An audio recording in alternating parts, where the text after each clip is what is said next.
Mitsubishi's here at Wakefield Park Raceway for their first race of the day on the brand new extended circuit with newly modified curbs designed by Gary Holt, the new owner of the racetrack.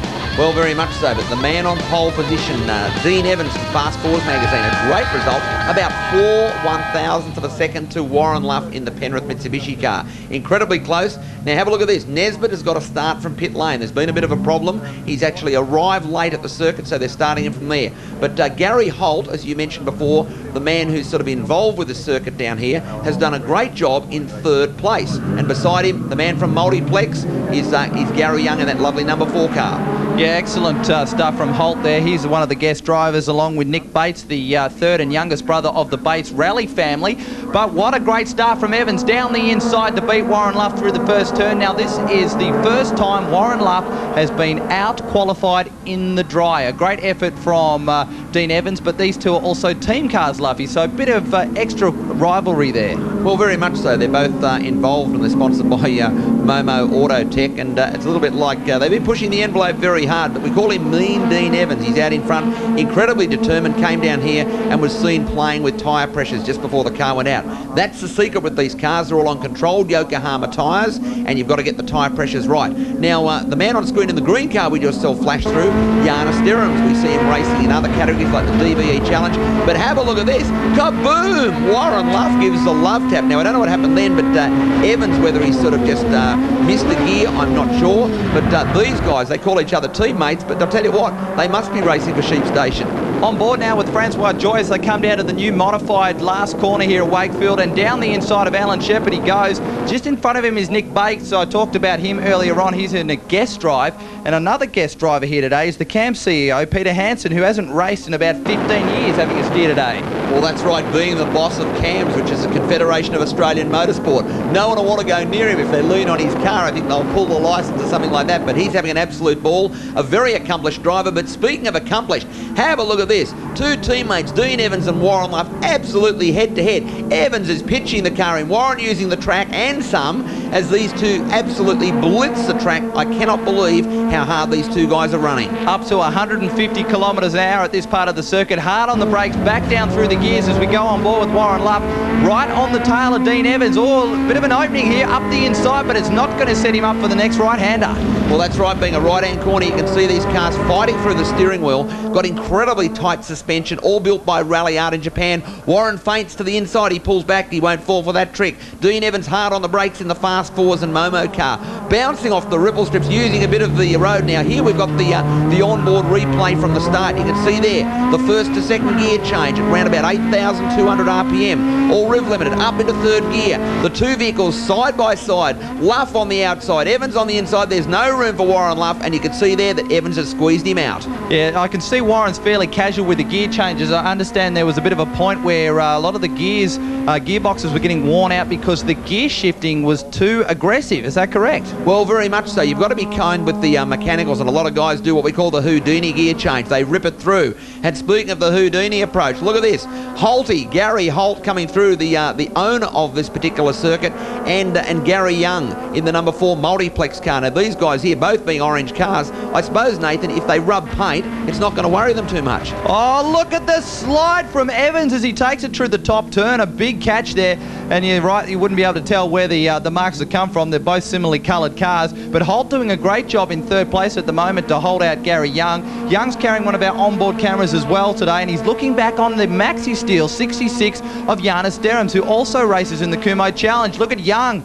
Deep under brakes there, but he lost a bit of time. That's allowed Janis to close in the tail as we look at him off the back of the car now. Well, we've got the Maxi Steel Buttercup vehicle in another series, and now it's the green Maxi Steel car. We won't want to get too confused, but a great onboard camera shot there. We're not going to get confused between green and yellow. Well, hopefully we don't, but the Maxi Steel car, look at this. Janis has moved up into this category. On the screen at the moment, Jan Ginadasa in that, I guess you'd say it's sort of a turquoisey blue colour vehicle, and Martin Bailey in the MB Constructions car behind him. But this new circuit here really suits these Mitzies. They chuck them round with Gaia Band and slide the vehicles round. On screen at the moment with Bates. Now that name needs no introduction to racing. You've got sort of, oh, I tell you what, look at this here, the Dent Buster. Francois Joy going down the outside. He's gone in hot. He's dropped the wheels in the dirt. Francois, what are you doing? He's doing the scenic route here at Wakefield Park. Yeah, Francois unfortunately throwing away that place he made up on Shepherd before. There's Nesbitt coming through the field after starting from pit lane. He's already had a bit of attention paid to him from the stewards because of that exact thing. He has been curb hopping like it's a sport here at Wakefield Park Raceway, and the officials are starting to take a bit of a dim view on it. Down under brakes, and the brakes are very good. Evo 4 brakes out of a 1,300 kilogram car, put him into a 950 kilo car. On board with Warren Luff, and we're going to do a lap of Wakefield Circuit. Have a look at Mean Dean Evans. He has thrown the car into the corner. I cannot believe how Mean Dean is really punishing these tyres. But as we come down through the hill, you can see Warren Luff is in third gear, hard on the brakes, heel and toe. That's being able to brake and rev with the side of the foot. Second gear. As he comes out of here, he's going to punch the car at 8,200 revs. A nice smooth change into third gear. Through the high speed right, you've got to be careful you don't bounce off the ripple strip and end up in the dirt. Wheel comes straight, a quick grab into fourth gear so we don't over rev the engine, hard on the brakes, third gear, second gear, pitches the car in, he's got a lot of steering lock. Watch how quickly he takes the steering lock off.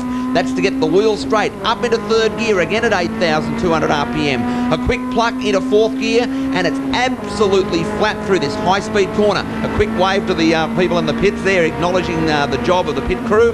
Back on the brakes, third gear, second gear. You can see Evans' car sliding it as it goes into the corner, up into third gear. Evans is oversteering all over the place, and that's a quick lap here at Wakefield Park Raceway. Well, speaking of quick laps, it is Dean Evans that's actually the quickest man on the racetrack at the moment. A 1 minute 10 second .253, which he did on lap 5, and that is blisteringly fast around this Wakefield layout. A great drive from Evans, and he is leading Warren Luff, who has won an incredible record in this Mitsubishi class with something like 19 wins from 24 starts coming into this race meeting. So maybe he can increase that stats today.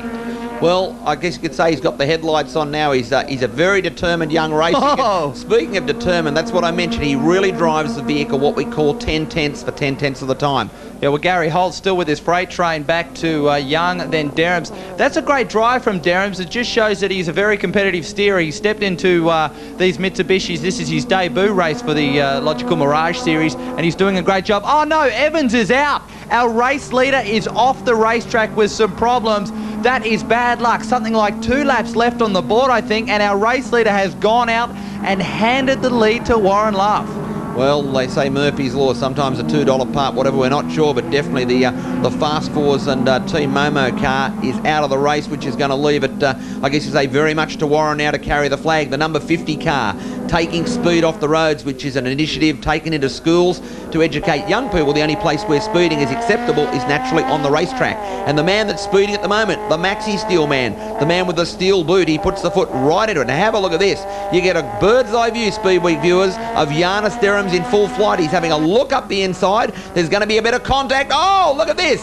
Youngie and Giannis Derhams have changed paintwork. You can see the yellow flags come out. Now, I'm not really sure what happened there, but the two of them were really racing thick and fast, and that's what happens when two people fight over one bit of real estate. Boy, Giannis went for the move up the inside. I don't know whether Young moved over on him or whether he was just starting to turn it in for the corner, but he definitely got squeezed, did Derhams. The 66 Maxi Steel found that he ran out of racetrack, so unfortunately he's dropped off the tail of this bunch, but he has not lost a place.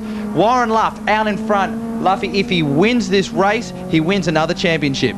Well, that's right. This one here will make it 2 from 2. Won the championship last year very convincingly and has done exceptionally well. But speaking of exceptionally well, Gary Young, the man from Multiplex that look after the sponsorship of this car, he is absolutely throwing this car around with gay abandon. But the man in front we haven't mentioned much about, Gary Holt, the owner of Wakefield Park Circuit, races Group A cars, where they're the big 600 horsepower cars. He said, I'd love to have a steer of one of these, and is doing a really sterling job. Yeah, he certainly has. He's on his way to a second place, but here is your race leader and will be race winner, Warren Luff. A sensational drive for the Penrith Mitsubishi steerer, and takes his second championship in the Logical Mirage Series. A great effort to Warren. Back in second place, we're just talking about Gary Holt. He'll take that one out from Gary Young in third in the Multiplex car. Great stuff from Wakefield. Look for more from the Logical Mirage Series in future weeks right here on Speed Week.